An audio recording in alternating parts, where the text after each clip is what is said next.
बिस्मिल्लाहिर्रहमानिर्रहीम। अस्सलाम वालेकुम। आप देख रहे हैं Syed Rahman Shah official YouTube channel और मैं हूं सैयद रहमान शाह। और मेरे बहुत सारे व्यूवर जानते हैं कि मेरे चैनल पर जो है वो अदबी हवाले से वीडियोज होती हैं, किताबों की बातें होती हैं, अच्छे अच्छे इक़्तिबासात शेयर करते हैं, शायरी शेयर करते हैं। तो आज की जो वीडियो है वो फिर से मेरे कंटेंट के मुताबिक, मेरे मंशूर के मुताबिक जो है वो किताब पर है। और आज की किताब जो है वो सिंध के एतबार से शायरी की किताब है। इसमें ये किताब मेरे हाथ में है।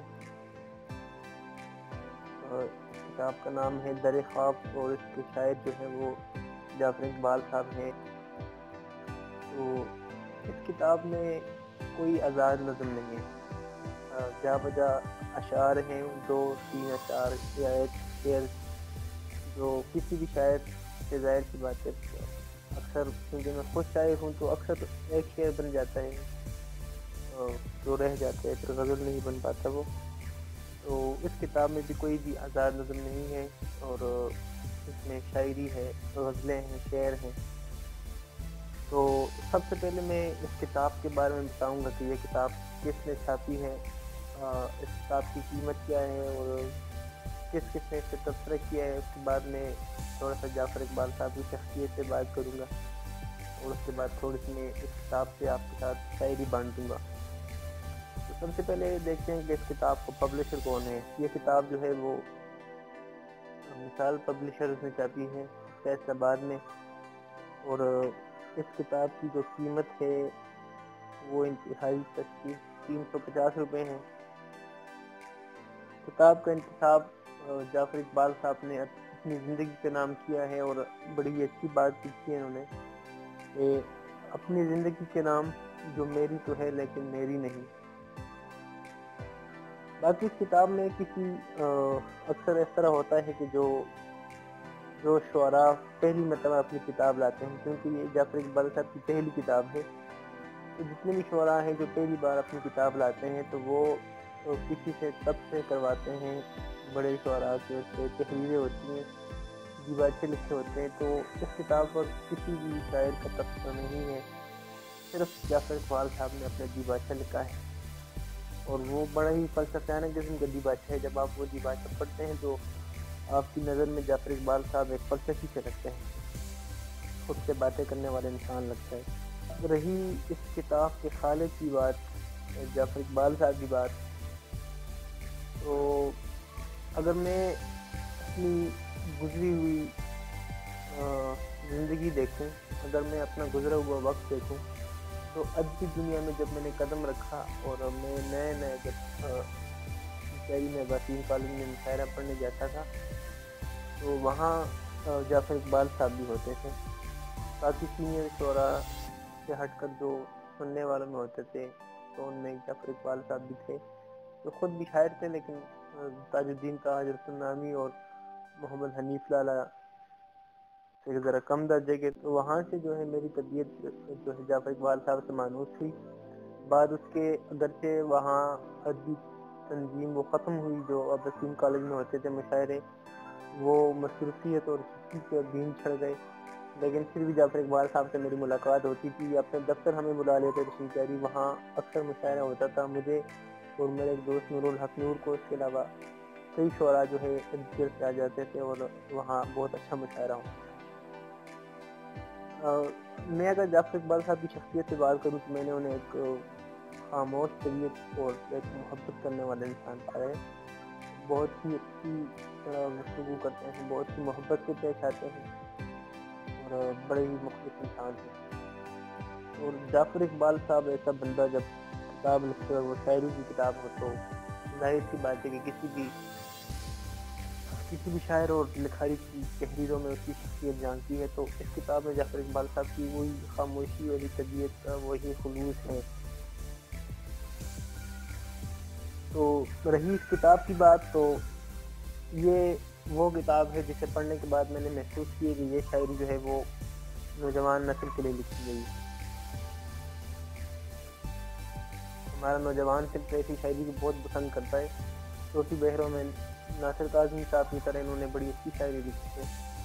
और شاید یہ شاعری نوجوان طبقے کو دکھائی نہیں گئی، اگر انہیں دکھائی جائے تو وہ ایسی شاعری کو گنگناتی رہے، انہیں دوسروں کے ساتھ بانٹتی رہے۔ ان کے کتاب کا نام در خواب ہے، تو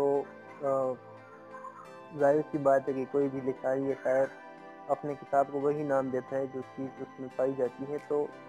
اس کتاب کے اندر خوابوں کی ایک دنیا بسیرا کر رہی ہے، اور اس دنیا میں قدم رکھنے کے لیے جب ہم سر ورک اٹھاتے ہیں تو ہم اس دنیا میں داخل ہو جاتے ہیں۔ تو اس دنیا میں داخل ہونے کے لیے جو اس کا سر ورک ہے وہ ایک دروازہ ہے، اور جیسے ہی ہم اس کتاب کا سر ورک اٹھاتے ہیں تو ہم اس دنیا میں داخل ہو جاتے ہیں، اور اس کتاب کا جب ہم پہلے لفظ پڑھتے ہیں تو گویا ہم اس دنیا میں قدم رکھ دیتے ہیں۔ اس میں کئی خوابیں سجی ہوئی ہیں، اس کتاب کے اندر کئی محرومیاں جو جعفر اقبال صاحب کی زندگی میں پیش آئی ہیں، اور مجھے ایسا لگتا ہے کہ جعفر اقبال صاحب شاید ایک چھوٹے ہوئے عاشق ہیں۔ مجھے ایسا لگتا ہے کہ شاید جعفر اقبال صاحب کو ان کی پہلی محبت نہیں ملی، اس لیے اس کتاب میں جا بجا وہ محرومیاں نظر آتی ہیں۔ اور اب میں تھوڑا سا اس کتاب سے آپ لوگوں کے ساتھ شاعری بانٹتا ہوں کہ جعفر اقبال صاحب نے کیسی شاعری لکھی ہے۔ سب سے پہلے تو اپنی کتاب کے ٹائٹل کے حوالے سے انہوں نے بڑی اچھی غزل لکھی ہے کہ صدا یہ آ رہی ہے، خواب ہے بس، یہ سب کچھ عارضی ہے، خواب ہے بس، ذرا سی دیر میں ہو جائے گا ختم، ذرا سی دیر ہی ہے، خواب ہے بس، اسی خاطر ہماری زندگی بھی بہت ہی قیمتی ہے، خواب ہے بس، ملاقاتوں کا یہ دورانیہ بھی گھڑی ہے دو گھڑی ہے، خواب ہے بس، کریں ہم کام کتنے اس میں جعفر، ذرا سی زندگی ہے، خواب ہے بس۔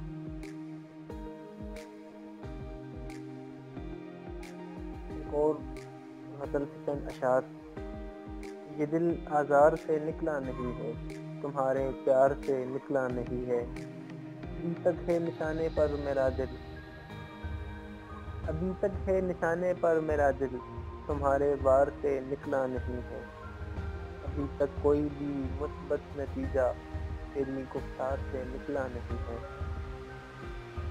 چند اشعار اور کہ وہ میرے دل میں سمایا خوب ہے، جو نہیں آ کر بھی آیا خوب ہے، دشمنوں کے ساتھ مل کر دل میرا یار لوگوں نے جلایا خوب ہے، آپ نے کرنا تھا ہم سے جو سلوک، آپ نے وہ کر دکھایا خوب ہے، یہ حالت ہماری ہمیشہ نہ ہوگی، یہ بے اختیاری ہمیشہ نہ ہوگی، ہمیشہ رہے گا نہ منظر سہانا، ہر ایک چیز پیاری ہمیشہ نہ ہوگی، بے شک کبھی دن پھریں گے ہمارے بھی جعفر، یہ بے روزگاری ہمیشہ نہ ہوگی۔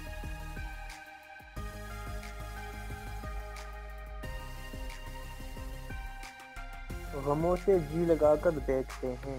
خوشی کا گیت گا کر دیکھتے ہیں،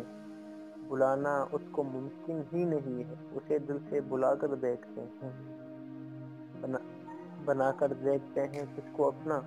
تیرے دھوکے میں آ کے دیکھتے ہیں، بنا کر دیکھتے ہیں تجھ کو اپنا، تیرے دھوکے میں آ کر دیکھتے ہیں، بہت مشکل ہے جعفر اس سے بچنا، مگر ہم بچا کر دیکھتے ہیں،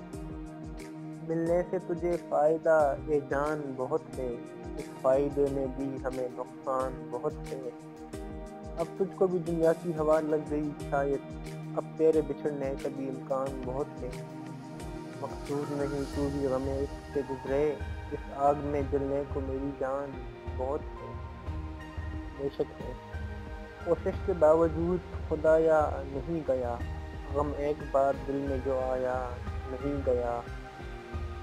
یہ عشق وشق جھوٹ ہے سارا فریب ہے، دل کو بہت ڈرایا نہیں گیا، زخموں سے چور چور ہوں اور پھر بھی چپ ہوں میں، تم سے تو ایک گاؤں بھی کھایا نہیں گیا،